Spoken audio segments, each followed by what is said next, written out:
सीना ठोक के कहा, मैं अकेला ही सब पे भारी हूँ। 140 करोड़ भारत की अवाम के ऊपर भारी है। 1 करोड़ 30 लाख अवाम जम्मू कश्मीर के ऊपर भारी है, या 30 लाख बेरोजगार जम्मू कश्मीर में जो हैं उन पे भारी है। साहब, हम आपकी महानता को जानते हैं, हम मान चुके हैं, हम देख चुके हैं, आप बड़े महान हैं। आप अकेले ही 1 करोड़ 30 लाख अवाम जम्मू कश्मीर के ऊपर बेहद भारी पड़े हैं। 5 अगस्त 2019 को एक ही दिन में हमारी 200 साल पुरानी रियासत को तोड़ करके मामूली सी यूनियन टेरिटरी बना दिया। एक ही दिन में हमारा स्पेशल स्टेटस 370 35 से स्टेट सब्जेक्ट सब छीन लिया। कि जिन शर्तों के ऊपर इल्हाक हमारे महाराजा हरि सिंह जी ने किया था भारत के साथ, उन शर्तों की आपने धज्जियां उड़ा दी। जम्मू कश्मीर में अगर आप हमारे 30 लाख बेरोजगार नौजवान जो भारतीय जनता पार्टी के दफ्तर के बाहर नेशनल यूथ कॉर्प्स, रहबरे खेल, जंगलात, सेहत, एसपीओज, विलेज डिफेंस कमेटीज के मेंबर्स और पीएचई, पीडीडी, पीडब्ल्यूडी के डेली वेजर्स, अगर आप उनके लिए कुछ करते तो हम आपकी महानता को मानते। 2 करोड़ नौकरियों का वादा हमसे किया गया था ना 2014 में। आज बताइए 9 साल हो गए, आपने जम्मू कश्मीर के बच्चों को कितनी नौकरियां दी? आपकी महानता को तो हम मानते ना साहब। जब आप पीओ के गिलगित बल्टिस्तान को आज़ाद करवा के जम्मू कश्मीर का हिस्सा बनाते, सलाम करते हैं जनाब, आपने बिल्कुल सही कहा, ऐसी महानता बनाए रखिएगा। सलाम करते हैं जनाब, आपने बिल्कुल सही कहा, ऐसी महानता बनाए रखिएगा। जय मां डोगरी, मैं अक्षय सागर और आप देख रहे हैं रफ्तार जम्मू। चंद पलों की गुफ्तगू और सच से करवाएंगे रूबरू। रफ्तार जम्मू के माध्यम से आज हमारे साथ बातचीत करने के लिए मौजूद हैं सुनील डिम्पल जी। रफ्तार जम्मू में आपका हार्दिक अभिनंदन। धन्यवाद सागर। सुनील डिम्पल जी, मोदी जी कह रहे हैं मैं अकेला ही सब पर भारी हूँ, कैसे देखते हैं उसे? और आपको क्या लगता है जो पार्लियामेंट सेशन अभी चल रहा है, जम्मू कश्मीर के बारे में कोई बात नहीं हुई? जी बिल्कुल, आपने बिल्कुल सही कहा। यही तो बात पत्रकार मित्र मुझसे बार बार यही सवाल पूछ रहे हैं कि प्रधानमंत्री जी ने जो डेढ़ घंटे के 2 दिन के भाषण पार्लियामेंट में, संसद में किए, उसको लेकर के, जम्मू कश्मीर को लेकर के एक भी बात उनके मुख से शब्द नहीं निकला।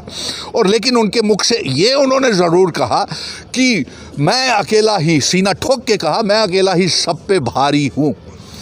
यानी कि हम तो हैरान हो गए कि वो किन सब पे भारी हैं।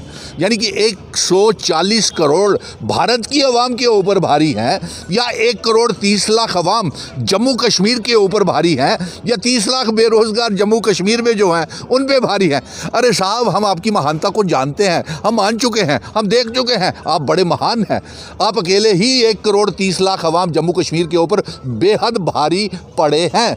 और हमने ये देखा है, आपने 5 अगस्त 2019 को एक ही दिन में सागर हमारी 200 साल पुरानी रियासत को तोड़ करके मामूली सी यूनियन टेरिटरी बना दिया। आपने एक ही दिन में हमारा स्पेशल स्टेटस 370 35 से स्टेट सब्जेक्ट सब छीन लिया। आप वाकई ही बड़े महान हैं और बहुत भारी पड़े हैं हम पे। हम ये जानते हैं साहब, जिन शर्तों के ऊपर इल्हाक हमारे महाराजा हरि सिंह जी ने किया था भारत के साथ, उन शर्तों की आपने धज्जियां उड़ा दी। फिर आपका ये कहना तो सीना ठोक के कि आप अकेले ही भारी हैं। हम देख चुके हैं आपकी महानता को साहब। हमने देखा है कि किस तरीके से आपने दरबार बंद करने का बुलडोजर चलाया और सारा जम्मू और कश्मीर का व्यापारी बर्बाद हो गया।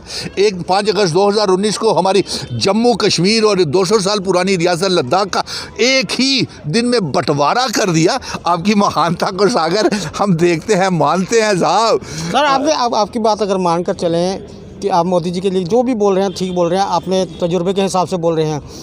एक बार प्रधानमंत्री बने, जनता ने बनाया, दूसरी बार फिर प्रधानमंत्री बने, जनता ने बनाया। क्या लगता है 2024 में फिर हैट्रिक करेंगे? लगता नहीं है, क्योंकि जिस तरीके से वो कहते हैं, ऐसी भाषा का प्रयोग प्रधानमंत्री जी को नहीं करना चाहिए कि आप अकेले ही भारी हैं सब पे।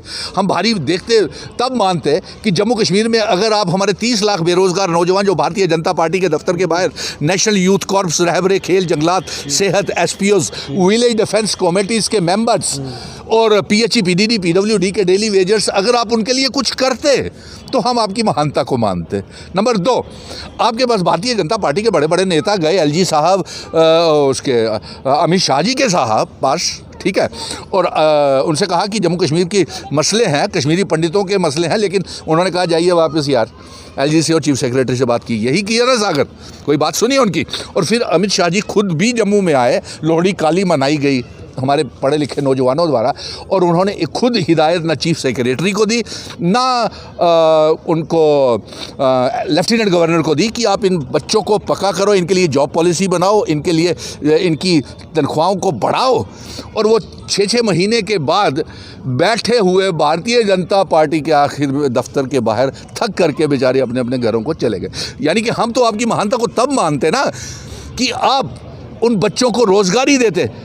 सब इंस्पेक्टर की list scrap, finance accounts assistant की लिस्ट स्क्रैप, जेईस की लिस्ट स्क्रैप, सारे बच्चे सड़कों के ऊपर। JKSSB की सर्विस सिलेक्शन बोर्ड की लिस्टें सारी विड्रॉ हो गई। 2 करोड़ नौकरियों का वादा हमसे किया गया था ना 2014 में। आज बताइए 9 साल हो गए, आपने जम्मू कश्मीर के बच्चों को कितनी नौकरियां दी? और आप हमें ये बताएं कि 9 सालों से जम्मू कश्मीर में चुनी हुई सरकार नहीं है। आज भी आप काले कानून, तुगलकी फरमान और फतवे जारी करके आपने बेरोजगारी का बलडोजर चला दिया। अगर हम जम्मू कश्मीर में देखें तो तकरीबन 19 के करीब पावर प्रोजेक्ट हैं, लेकिन जम्मू को मिला स्मार्ट मीटर। अब लिथियम निकला है, क्या फ़ायदा मिलेगा जम्मू कश्मीर को? जी, बिल्कुल आपने सही कहा, सही पकड़े हैं आप। मान गए आपकी पत्रकारिता को, आपने बिल्कुल सही पकड़ा। आपने बिल्कुल सही कहा कि जब हम ये मांग कर रहे थे कि हमारे सलाल और रुड़ी हाइड्रो प्रोजेक्ट हमको वापस किए जाएं, और सलाल और रुड़ी हाइड्रो प्रोजेक्ट सागर भाई इतनी बिजली तैयार करते हैं, मैं अपने दर्शकों को भी बता दूं कि अगर हम चाहें तो जम्मू कश्मीर के लोगों को मुफ्त में बिजली और पानी दे सकते हैं। ज़मीन हमारी, पानी हमारा, प्रोजेक्ट हमारे, फिर भी हमें क्या मिला उसके बदले में? प्राइवेटाइजेशन करने के बदले में हमारे ना डेली वेजर पक्के हुए और हमें मिले स्मार्ट मीटर, बिजली के भारी भारी बिल, और ना ही किराए माफ़ किए गए। नंबर 2, हमारा मिनरल माफिया आ गया, माइनिंग माफिया आ गया यहाँ पे, और इनका कहना है अरे प्रधानमंत्री जी आपकी महानता को तो हम तब मानते ना जब आप टारगेट किलिंग्स, सेलेक्टिव किलिंग्स, जो हिंदुओं की डांगरी में, रजौरी में हुई, नरवाल में बम ब्लास्ट हुए, कश्मीर में हमारे मुस्लिम भाई बहन, सिख भाई बहन स्कूलों में, घरों में घुस घुस के मार दिए गए, कश्मीरी पंडित मार दिए, सारे कश्मीरी पंडित और रिजर्व कैटेगरी के मुलाजिम जम्मू बैठे हुए हैं। आपकी महानता को तो हम मानते ना साहब, जब आप PO के गिलगित बल्टिस्तान को आज़ाद करवा के जम्मू कश्मीर का हिस्सा बनाते। आपने जितने भी वादे किए, और मैं 3 सवाल आपके सामने सागर रफ्तार के माध्यम से प्रधानमंत्री जी को भेज देता हूँ। आपने कहा कि आप जम्मू कश्मीर में, कश्मीर से दिल्ली की दिलों की दूरियां कम करेंगे।